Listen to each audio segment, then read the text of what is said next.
Kan jy dit hoor soos die branders breek van Victoria Bay tot in Gouritsmond? Kan jy dit sien soos die son opkom en skyn oor die ou Tenikwa berge? Beleef jy dit? Die tuinroete, 'n plek waar God regeer. Mense wat 'n verskil maak met geloof, liefde en hoop. 'n Streek wat God ken, mense liefhet en hulle wêreld vernuwe. Habakuk 2 vers 14 sê, die aarde sal gevul word met die kennis van die heerlikheid van die Here, soos die waters die seebodem bedek. Welkom by Doxadeo Tuinroete.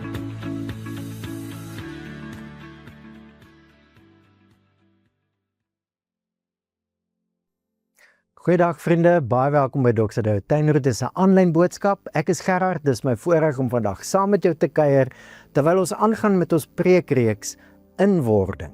Maar voordat ons dit doen, kom ons bid eers saam. Hemelse Vader, baie dankie dat ons op hierdie manier kan besig wees met U woord en dat U deur U Heilige Gees in ons woon en werk. Dankie dat U woord lewendig is. Dat U deur U woord skep en dat dit ook besig is waarmee U besig is in ons lewens om nuwe lewe te skep. Dankie dat ons onsself kan toewy aan U vir hierdie paar oomblikke wat ons saam tyd spandeer. En ons kom bid regtig, Here, dat dit wat ons vandag oor gesels, dat U dit sal gebruik om ons te groei vir U koninkryk. Ons bid dit in die naam van Jesus. Amen.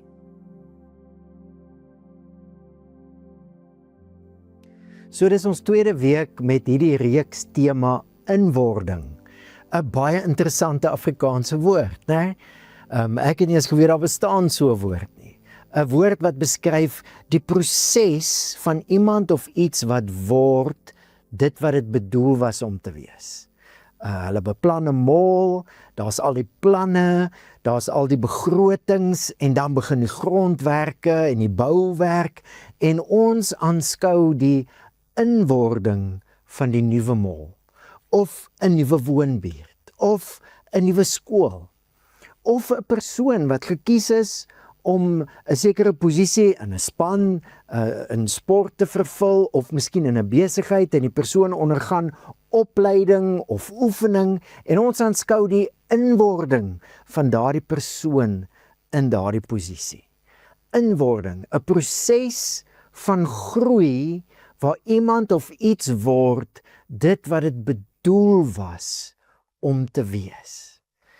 Nou as Paulus in al sy briewe skryf oor dit wat ek en jy bedoel was en is om te wees, dan gebruik hy die woordjie roeping. En ons kuier nou hierdie jaar baie uit die Korintiërsbriewe uit en dis hoe hy 1 Korintiërs begin. 1 Korintiërs 1 vers 1 en 2, Paulus, deur die wil van God, 'n geroepe apostel van Christus Jesus en die broer Sostenes, aan die gemeente van God in Korinte, wat in Christus Jesus geheilig is deur God, geroepe heilig is. Dit wat Paulus oor homself sê, dat hy 'n geroepe is, dit sê hy oor elkeen van die mense in die gemeente van Korinte en natuurlik oor my en jou ook. Want ons is nou saam die gemeente van God in hierdie in hierdie area waarin ons woon. En ons het in ons disipelskap prosesse, ons journey en expedition groepe, ons klein groepe, het ons 'n bietjie stil gestaan by hierdie gedagte. Die woordjie wat Paulus hier gebruik vir gemeente is die woordjie ekklesia. Nou dis 'n woordjie wat deur die Romeinse ryk gebruik is. Miskien het jy dit nou al gehoor. Onthou die Romeinse ryk, 'n magtige empire, klomp lande. En in hierdie magtige empire is sekere stede en streke geïdentifiseer om kolonies te wees. Hoekom? Want daar's nie massa media nie, daar's nie TV's nie, daar's net areas waar baie mense beweeg en in daai areas strategies gekies, moes hulle wys die Romeinse ryk se kultuur en moes mense herinner, dit is waarvan ons deel is, die Romeinse ryk. So Korinte wat 'n hawestad is waar baie mense gereis het, is geïdentifiseer as 'n Romeinse kolonie. Nou in sulke kolonies is die uitgesoekte mense, die mense wat voorgeloop het, die mense met Romeinse burgerskap, wat voorgeloop het in die vestiging van die kultuur in daai omgewing van die Romeinse ryk, is genoem ekklesia, die uitgeroepenes, mense wat gekies is om voor te loop in die vestiging van die kultuur van hierdie Romeinse ryk. So in Korinthe het die mense nogal 'n sêding gehad, we are more Rome than Rome itself. Mense was trots op die kultuur en die eklesia wat hierdie kultuur vestig, sodat almal wat deur Korinthe reis kan onthou, o ja, die keiser is die heerser, hy is die koning van al die konings in die Romeinse ryk. O ja, hy heers met die volmag van die gode wat hier aanbid word in hierdie area. En o ja, dis hoekom ons dinge doen soos ons dit doen. Dis hoekom ons hierdie kultuur het, want ons is deel van die Romeinse ryk. Paulus gebruik daai woordjie eklesia om ons roeping te beskryf. God het mense gekies en hy het hulle saamgevoeg in 'n beweging, sy eklesia, sy gemeente. Wat is ons roeping as eklesia? Daar is nou 'n nuwe koning, Jesus Christus is die Here, nie meer die keiser nie. En oral waar Jesus die Here is, met ander woorde oral, word sy eklesia nou geroep en gekies om die kultuur van God se koninkryk te vestig. Dit is ons roeping. En inwording beskryf die proses waar ek en jy nou word, dit wat God ons in Christus geroep het om te wees en wie ons klaar in Christus is, het jy gesien? Hy sê die geroepe heiliges in Christus. In Christus Jesus geheilig is deur God, geroepe heiliges. Ons is klaar in Christus, heilig, dit beteken een kant gesit vir God se doel, soos dinge in die tempel een kant gesit is, soos ons nou een kant gesit vir God se doel in hierdie wêreld, om sy koninkryk se kultuur hier te vestig, want Jesus is klaar koning. Ons het baie hieroor gesels in ons disippelskap proses. Nou kom ons agter vroeg in hierdie brief, Paulus is baie bekommerd. Hier in vers 10 en 11 skryf hy al daaroor. Want die gemeente se inwording is nie in lyn met wie hulle in Christus geroep is om te wees nie. Daar's 'n disconnect. Hierdie gemeente, hierdie eklesia wat God se kultuur, die kultuur van sy koninkryk moet vestig, lewe op 'n ander manier. En ons sien dit in 'n klomp dinge wat Paulus deur hierdie brief aanspreek. Een van die plekke waar hy oor skryf is in 1 Korintiërs 3.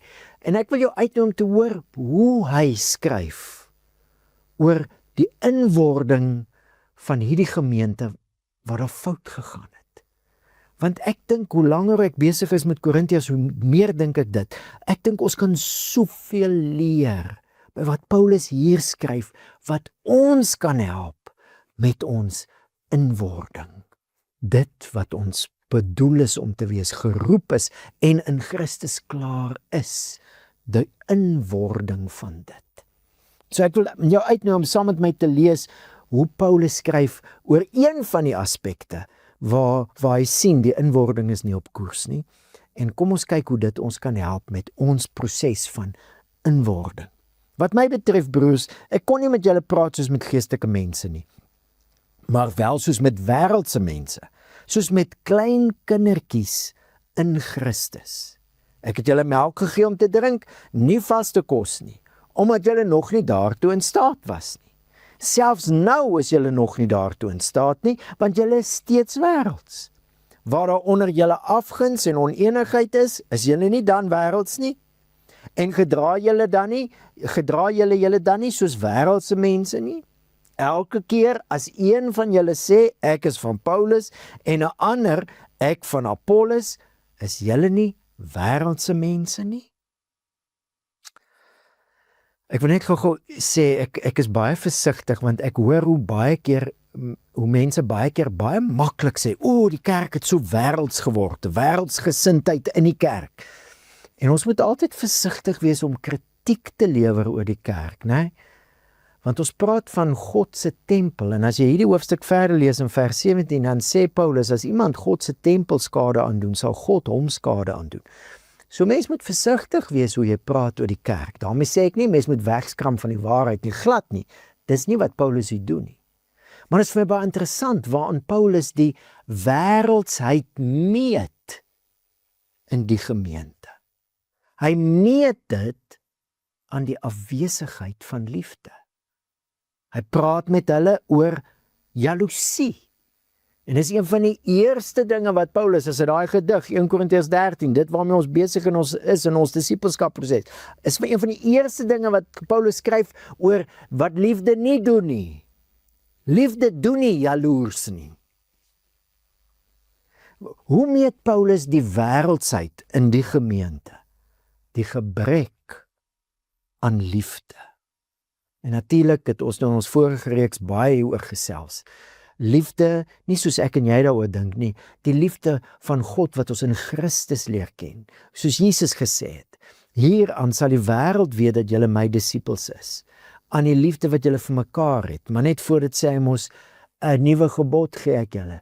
Soos ek julle gelief gehad het, moet julle mekaar lief hê. So ons praat oor liefde, nie ons idee van liefde en nou sien jy afwesigheid daarvan nie. Paulus sy idee is God se liefde in Christus en dis nie wat hy in die gemeente sien nie. In die gemeente is daar 'n ander kultuur.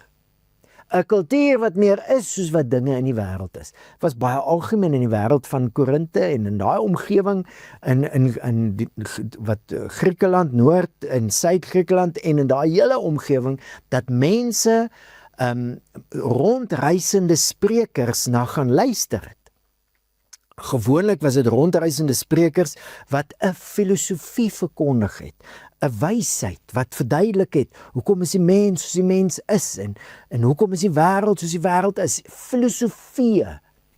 En natuurlik, hoe meer charismaties die spreker, hoe meer indrukwekkend die spreker, hoe groter die aanhang. En nou kyk Paulus na die gemeente in Korinte en hy sien maar dis dieselfde kultuur as in die wêreld. Party ons sê ons is van Apollos, het jy hom gehoor preek. Party ons sê nee, ons is van Paulus, het jy gesien hoe kragtig die Here hom gebruik. Kultuur wat eerder die wêreldse kultuur weerspieël as die kultuur van God se koninkryk. En is met 'n klomp goed so, dwars deur die brief ons in die wêreld van daai tyd klassisme groot gewees. En klassisme veral in terme van die ryk en die armes. Die somebodies en die nobodies. Nou kyk Paulus in die gemeente en dis hoe hulle nagmaal hou. Dis verskriklik. Dis wat gebeur, die ryk is van die armes sommer hof toe. Klassisme, seksuele sondes. Ons lees 'n klomp van die goed in die gemeente is meer 'n weerspieëling van die kultuur van die wêreld as die kultuur van God se koninkryk. En dis hoekom Paulus so bekommerd is, dis hoekom hy die eerste lang brief skryf. Is om dit aan te spreek, dat fout gegaan met die inwording. Daar's nie fout met die roeping nie. Daar's nie fout met wat die gemeente in Christus is nie, maar dit wat hulle in Korinte is nie in lyn met wat hulle in Christus is nie. En nou wil hy dinge regtrek, maar ek wil jou uitnooi om te hoor, luister net gou weer. Wat sê Paulus? Hoe adresseer hy hierdie probleem van die inwording in hierdie gemeente, die proses waar hulle nou word wat hulle bedoel is om te wees? Hoe adresseer hy die probleem? Hoe praat hy met hulle daaroor? En kyk 'n bietjie, hoe kan dit my en jou help? Want onthou, die wêreld is dieselfde as in Korinte. Jesus is koning, Jesus is vandag koning. Ja, daar's baie goed wat verander het, maar die grootste waarheid van die wêreld is presies dieselfde. Jesus Christus is die Here. God se koninkryk is besig om te kom en presies dieselfde roeping wat hierdie gemeente gehad het. Ekklesia, dis ons roeping. Ons is eenkant gesit, die geheiligde, geroepenes in Christus. So kom ons kyk hoe Paulus hierdie probleem van inwording adresseer. Het jy opgelet hoe hy hulle beskryf? Hy manipuleer nie, hy dreig nie, hy bevestig in 'n sekere sin. Hy sê, ek kon nie, toe ek by julle was, met julle praat, soos volwassenes nie, want julle was toe nog nie, dis toe hy die gemeente geplant het. Ek het met julle gepraat soos klein kindertjies, in Christus, dis mos nou reg. Ons het almal begin klein in die geloof. Hy sê, maar nou kan ek nog steeds nie met julle praat as volwassenes nie. So aan die een kant bevestig hy die waarheid van wie die mense is. Ja, julle is miskien nou nie 'n klomp indrukwekkende mense in wêreldse standaarde nie, hy skryf daaroor in die brief, maar God het julle gekies. Julle is sy eklesia, julle is sy kinders, in Christus, dis wie julle is. Aan die een kant bevestig Paulus die genade wat hierdie gemeente ontvang het. Hy skiet hulle nie af nie. Julle is klein kindertjies in Christus. Hy bevestig, hy gee eintlik daai versekering. Maar terselfdertyd spreek hy die probleem direk aan. Julle is klein kindertjies, nog steeds. En vriende, dit lyk asof Paulus hierso wil sê, ouens, teen hierdie tyd behoort julle al volwasse te gewees het. Toe ek die gemeente geplant het, natuurlik moes ek met julle praat soos met klein kindertjies. Maar teen die tyd, en dis nie 50 jaar later nie, hoor. 4-5 jaar nadat Paulus die gemeente geplant het, kry hy die nuus, besef hy die gemeente se inwording het skeef gegaan, hulle het nie gegroei soos hulle moet nie, en jy kom agter Paulus se verwagting was anders. Hy het gedink na 4-5 jaar gaan hierdie gemeente al basies volwasse wees. Dis interessant, né? Met ander woorde, dit behoort nie dekades te vat vir 'n gemeente om volwasse te word nie. Na 4-5 jaar het Paulus gedink, dit behoort al so te wees. Maar hoor jy hoe hy terselfdertyd, julle is kinders in Christus, maar julle is kleinkinders. Julle moet groei. Jy hoor genade en waarheid, en kan jy nou 'n bietjie terugdink aan ons vorige reeks, met ander woorde, toe ons gepraat het oor die dimensies van God se liefde. Jesus heers in geregtigheid. Maar as Johannes Jesus beskryf hom vol genade en waarheid. So dis geregtigheid, God wat dinge regmaak, deur genade en waarheid gelyk. Is dit nie presies wat ons hier sien nie? Paulus skryf hierdie brief, want God is getrou. Hy het gekies en hy maak nie foute nie. Hy het hierdie gemeente saamgesit deur die Heilige Gees. Hulle is nou die liggaam van Christus. En hy het hulle geroep as sy eklesia. Hy het nie 'n fout gemaak nie. Genade, hier is wie julle is. Waarheid, hier is wat julle geroep is om te wees. En julle moet groei. Julle moet groot word. Baie direk, maar baie terselfdertyd baie sterk bevestiging. Julle behoort aan die Here. En vir my kom hier dan 'n paar dinge uit. As ek hoor hoe Paulus met hierdie gemeente werk, dan hoor ek, inwording is vir Paulus 'n proses. Inwording het te doen met hoe hulle dink. En inwording is almal van ons wat saam groei, maar dis elkeen van ons se verantwoordelikheid. Kom ons gesels so 'n bietjie oor dit. Inwording is 'n proses. Is 'n proses om te word dit wie God ons in Christus geroep het om te wees. Dis 'n proses. Met ander woorde, vriende, dis nie kits nie. En ek dink is baie belangrik dat ons dit besef. Ja, Paulus het die verwagting gehad, maar dis 4 of 5 jaar later. Hy het die verwagting gehad dat hierdie gemeente al basies volwasse gaan wees, maar dis 'n hele klomp jaar later. Hy het nie die verwagting dadelik gehad toe hy daar met hulle gepraat het en die gemeente is gevorm. Toe was hulle klein kindertjies. Hy het gedink in die proses van 4 of 5 jaar, definitief gaan hulle nou al basies volwasse wees. Maar hulle was nie. Maar dit beklemtoon net vir my, inwording is 'n proses. Hy beklemtoon dit oor en oor hierso. Hy gebruik die beeld van klein kindertjies wat moet groei om volwasse te word. Later gebruik hy die beeld van landbou. Ons saai, een maak nat, maar God gee groei. Dan gebruik hy die beeld van 'n bouprojek, die tempel van God wat gebou word. Wel, God trek nie in as die tempel klaar gebou is nie. Die tempel verrys, maar God woon klaar deur die Gees. Maar al daai dinge wys op proses. En ek dink in ons wêreld is dit so belangrik om dit te beklemtoon, want ons lewe in 'n kitswêreld, 'n wêreld met 'n kultuur dat dinge moet vinnig verander word. Jy kyk 'n fliek en in 2 ure word die hele wêreld se probleme opgelos. En dan kom jy in die werklikheid en dis nie so nie. Ons lewe in 'n kitswêreld dat as dinge nie vinnig reggemaak kan word nie, dan vervang ons dit. Maar 'n kind word nie in 'n kits 'n volwassene nie. Dis groei. Jy plant nie die een dag en die volgende dag kan jy oes nie. Dis groei.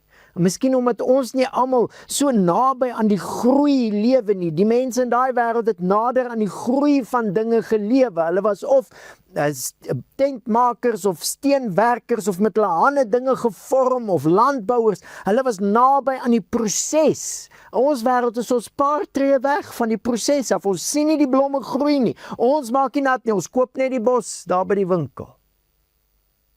En in ons wêreld kan ons maklik so begin dink oor inwording. Dis kits. As ek moet luister na die stories wat baie keer vertel word onder die Here se mense, onder sy eklesia, dan is dit asof dit die storie is wat ons celebrate. Die in 'n oomblik het die Here dinge verander. Nou die Here kan. En hy gaan. En as hy vanaand terugkom, gaan hy in 'n oomblik hierdie liggaam verander. Maar vriende, die hele Bybel en 2000 jaar se kerkgeskiedenis moet ook vir ons sê, God werk in proses. En baie keer werk hy meer in proses as wat ons besef. God gee die groei. Dis nie kits nie. As ons praat van om 'n weerspieëling van die liefde van God te word, om sy koninkryk se kultuur te vestig, maar nou moet daai kultuur eers die kultuur van ons gemeente word, dan is dit nie kits nie.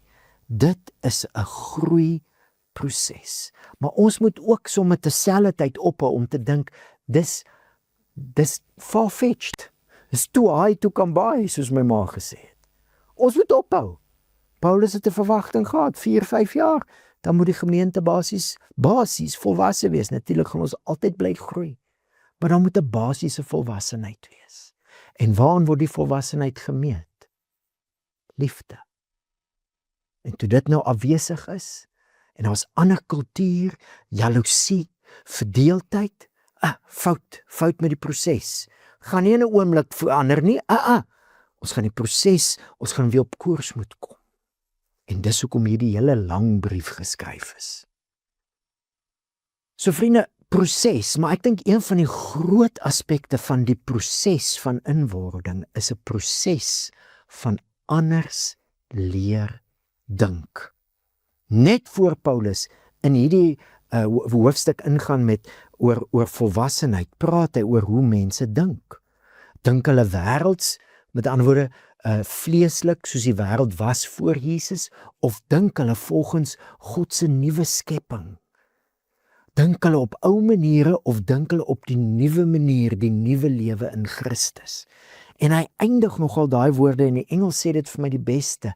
Hy sê, we have the mind of Christ.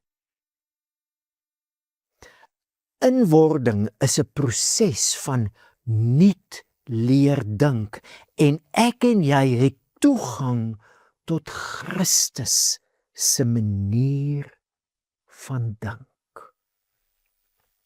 En jy kom dit agter in hierdie gedeelte. Is asof Paulus, ons hoor dit nou nie so nie, want ons vertalings het nou die woorde mooi vertaal, maar in die oorspronklike taal gebruik hy in hierdie 4 verse wat hy praat oor hulle onvolwassenheid, hy gebruik moeilike woorde, moeilike begrippe. Dis asof hy aspres mense stretch Omdat hy weet, hulle kan beter dink, want hulle het toegang tot the mind of Christ. Hulle hoef nie onvolwasse, kinderagtig te wees in hulle dink nie. Dis asof hy hulle aspres 'n bietjie stretch hierso in hoe hy skryf oor hulle onvolwassenheid en dat hulle eintlik al volwasse moes gewees het oor hulle roeping. En vriende, as dit kom by liefde in die kultuur van God se koninkryk en liefde in die kultuur van ons wêreld, dan dink ek ons moet hier ook stil staan, net soos met kits, moet ons stil staan by denke. Want in ons wêreld, as ons praat oor liefde, is die meeste mense se persepsie, dis 'n emosie. Dis 'n emosie wat oor my kom. Dis iets wat met my gebeur, nie iets wat ek leer nie. Nie proses nie, kits.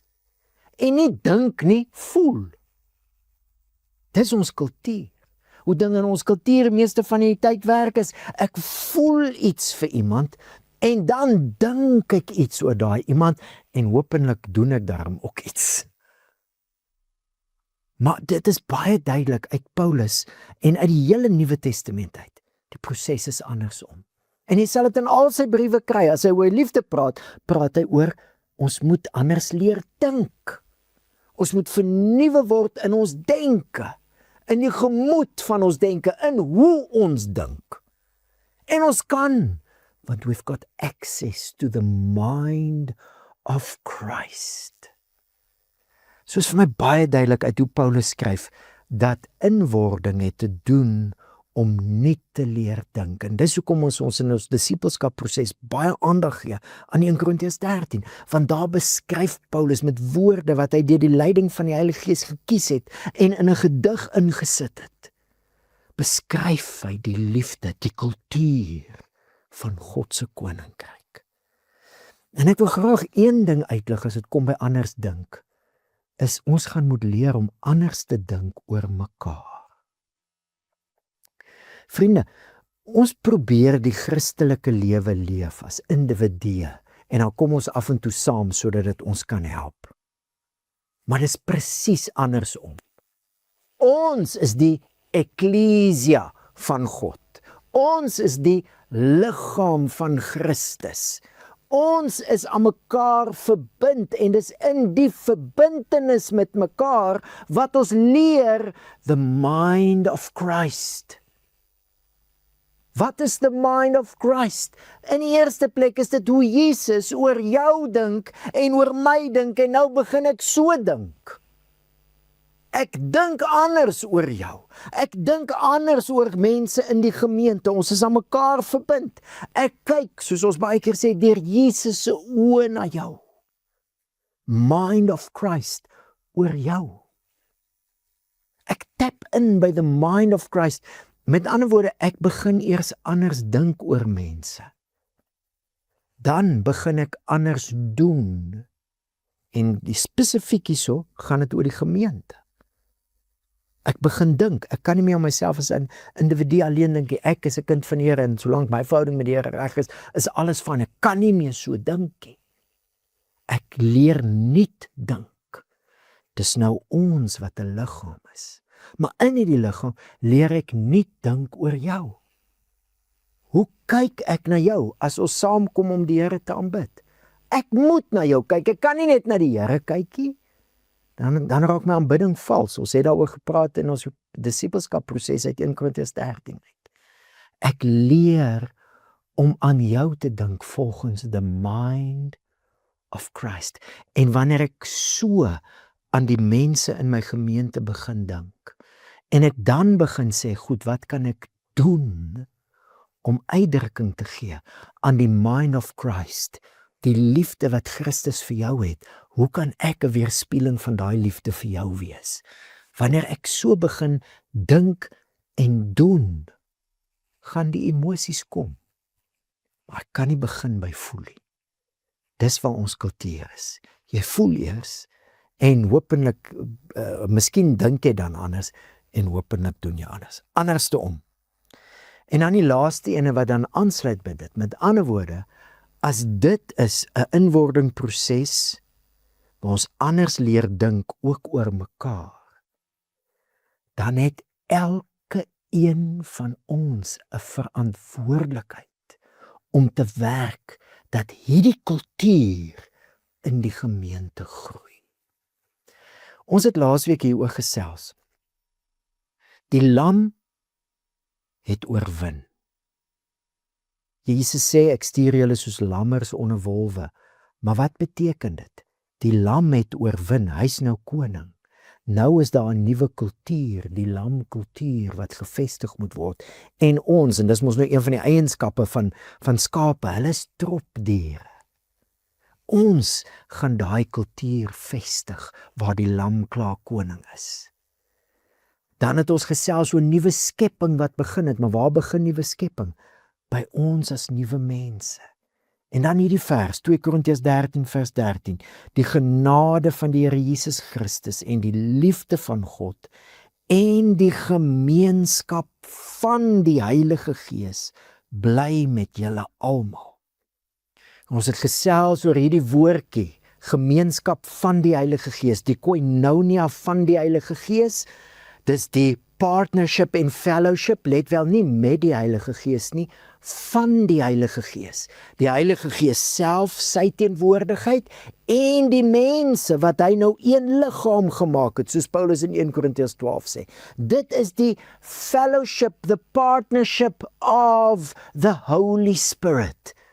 Die gemeenskap van die Heilige Gees. Hier is ons. Maar nou het elkeen van ons 'n verantwoordelikheid. Jy's nie 'n toeskouer nie. Hierdie is 'n spansport. Ons elkeen het 'n verantwoordelikheid. Onthou jy, Paulus sê, niemand kan sê dat Jesus die Here is, behalwe deur die Heilige Gees nie. As jy sê, Jesus is die Here, as dit die belydenis en die oortuiging van jou lewe is, dat Jesus Christus uit die dood uit opgestaan het, en dat hy koning is, dan het die Gees klaar in jou begin werk, en hy het jou deel gemaak van hierdie partnership, maar nou het jy verantwoordelikheid. Dis tog wat partnership is. Vennootskap is gedeelde verantwoordelikheid. Ek tel hierdie verantwoordelikheid op. Ek hoor die roeping, ek sien die inwording. Dis 'n proses. Ek sien dit vat dat ons gaan anders moet leer dink oor mekaar, en ek vat daai verantwoordelikheid. En wanneer ek anders begin dink, dan begin ek anders doen, en emosies sal volg. Dis 'n verantwoordelikheid. Ons praat baie in Doxadeio oor die mekaar begrippe.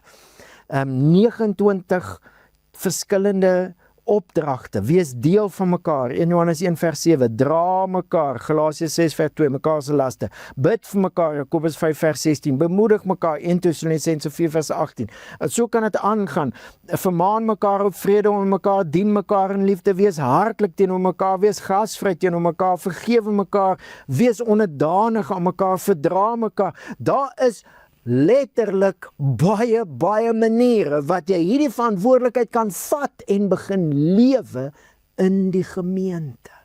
Oor en oor. Wees lief vir mekaar, moenie mekaar veroordeel nie, moenie op mekaar jaloers wees nie, moenie teen mekaar sug nie, moenie mekaar beskinder nie, moenie vir mekaar lieg nie. 59 keer in die Nuwe Testament wat die mekaar woordjie in Grieks gebruik word vir 'n opdrag. Dis 'n verantwoordelikheid wat ek opneem ter wille van die roeping van God. 'n Verantwoordelikheid wat sê, hier's 'n proses aan die gang, maar dis nie net my proses nie. Dis ons proses, maar ek gaan ag gee op my proses in hierdie proses, want ek moet groei sodat ons kan groei. Ek moet anders leer dink oor myself en oor ons, sodat ek my aandeel kan bring, my gawes, my talente, my tyd, my menswees kan gee en kan dien, sodat ons kan groei. En in die gemeente was die inwording bietjie van koers af, maar God is getrou. En Paulus is die uitdrukking van God se liefde teenoor die gemeente. Hy skryf hierdie brief, en hy bevestig, ons is kinders, maar ons moes al volwasse gewees het. Kom ons sit skouer aan die wiel. Kom ons vat hierdie verantwoordelikheid. En onthou asseblief vriende, as dit kom by groei, is God altyd meer geïnteresseerd in ons groei as in ons gemak. Jy kan maar verwag dat daar omstandighede gaan wees. En miskien is dit vir jou 'n challenge. Miskien dink jy, "Jog, weet jy, by my werk en my gesin, is daar soveel goed waarna ek klaar aandag moet gee. Hoe moet ek nou nog aandag gee aan die groei van die gemeente? Kan die Here nie maar dit vir 'n paar mense gee nie, ek sal net bywoon." En kan ek sê, miskien, ek onthou daar's 'n stuk in die Ou Testament wat die Here met die volk praat en vir hulle sê, "Julle gee net almal aandag in die bou van julle eie huise en my huis lê in pyn. Gee aandag aan die bou van my huis en ek sal sorg vir julle huise." Is dit nie iets van dit wat Jesus ook sê nie? Soek eers die koninkryk van God en sy geregtigheid en al die ander dinge sal vir julle bygevoeg word. Miskien gaan dit jou meer help as wat jy besef, as jy aandag begin gee aan hierdie roeping waaraan ons deel het, dat die gemeente groei, sodat ons sy eklesia in die wêreld kan wees. Ons is dit klaar in Christus, dat ons dit nou in die wêreld kan wees, in Korinthe, in die tuinroete, die kultuur van die lam kan vestig, want hy is nou koning. Ons is sy nuwe skepping en ons staan in vennootskap met die Heilige Gees, maar dis 'n partnership. Het jy al jou verantwoordelikheid opgeneem om net die vraag te vra, hoe gaan dit met die inwording van die Here se gemeente hier waar ek deel is? Hoe gaan dit met die gesondheid van sy liggaam? Ons is baie behept met ons eie liggame se gesondheid en is goed. Maar kom ons hoor die roeping en kom ons vat verantwoordelikheid. En ek het 'n idee, wanneer jy aandag gee aan hoe jy kan groei en hoe jy kan help dat die gemeente groei in die liefde van Christus, gaan dit jou in elk geval help in jou verhoudinge in jou huis. Dit gaan jou in elk geval help in jou verhoudinge by die werk en in hoe jy werk. Dit gaan ons omgewing help om al hoe meer in lyn te kom met Jesus se heerskappy.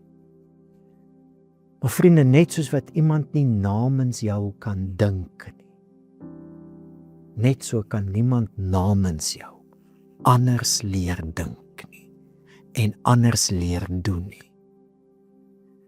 Jy gaan die verantwoordelikheid moet optel en daarvoor bid ons dan vandag vir mekaar en ons herinner mekaar ons kan, want die lam het oorwin, nuwe skepping het begin, God het in ons harte geskyn deur die Heilige Gees en nou seën ons mekaar met hierdie woorde, die genade van ons Here Jesus Christus, die liefde van God en die gemeenskap van die Heilige Gees bly met julle.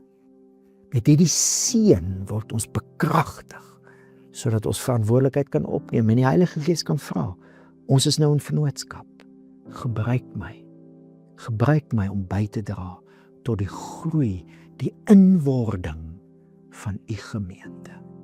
Die Here seën jou en ek nooi jou uit om hierdie week verder hieroor te gaan dink en dan gaan ons volgende week die reeks afsluit met 'n paar praktiese voorstelle van hoe ons deelneem aan hierdie groeiproses. Die Here seën vir jou.